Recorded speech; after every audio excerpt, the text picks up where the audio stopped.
இந்து கோவில் மண்டைக்காடு பகவதி அம்மன் கோவில் வரலாறு. மண்டைக்காடு பகவதி அம்மன் கோவில் கன்னியாகுமரி மாவட்டத்தில் நாகர்கோவில் அருகிலுள்ள மண்டைக்காடு கிராமத்தில் அமைந்துள்ளது. இது தமிழகத்திலும் குறிப்பாக கேரள மாநிலத்திலும் மிகுந்த பக்தி பெற்ற சக்தி ஸ்தலமாகும். சுருள் வரலாறு. இந்த கோவில் சுமார் 500 முதல் 600 வரை ஆண்டுகளுக்கு முன்பு உருவானதாக கருதப்படுகிறது. பழங்காலத்தில் இங்கு ஒரு எறும்பு திட்டு புற்று இருந்தது.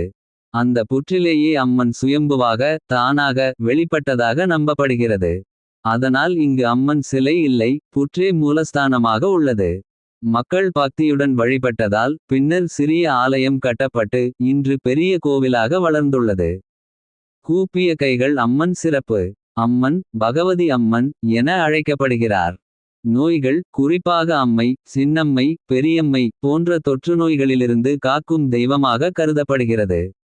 பெண்கள் அதிக அளவில் வழிபடும் தெய்வமாகவும் அறியப்படுகிறது. வண்ண வேடிக்கை மாசி திருவிழா. இந்த கோவிலின் மிகப்பெரிய விழா மாசி மாதம் பிப்ரவரி மார்ச் நடைபெறும். 10 நாட்கள் நடைபெறும் இந்த விழாவில் ஆயிரக்கணக்கான பக்தர்கள் கலந்து கொள்கிறார்கள். குறிப்பாக மாசி கொடை மிகவும் பிரசித்தி பெற்றது. கேரளாவிலிருந்து அதிகமான பெண்கள் வந்து இருமுடி கட்டி வழிபடுவது ஒரு தனிச்சிறப்பு. செம்பருத்தி வழிபாட்டு முறை. அம்மனுக்கு மஞ்சள் குங்குமம் தேங்காய் எலுமிச்சை போன்றவை சமர்ப்பிக்கப்படுகிறது. பெண்கள் குடும்ப நலன் திருமண வாழ்வு குழந்தை பேறு போன்றவற்றிற்காக விரதம் இருந்து வழிபடுகின்றனர். மண்டைக்காடு பகவதி அம்மன் கோவில் கன்னியாகுமரி மாவட்டத்தின் முக்கிய ஆன்மீக மையங்களில் ஒன்றாகும்.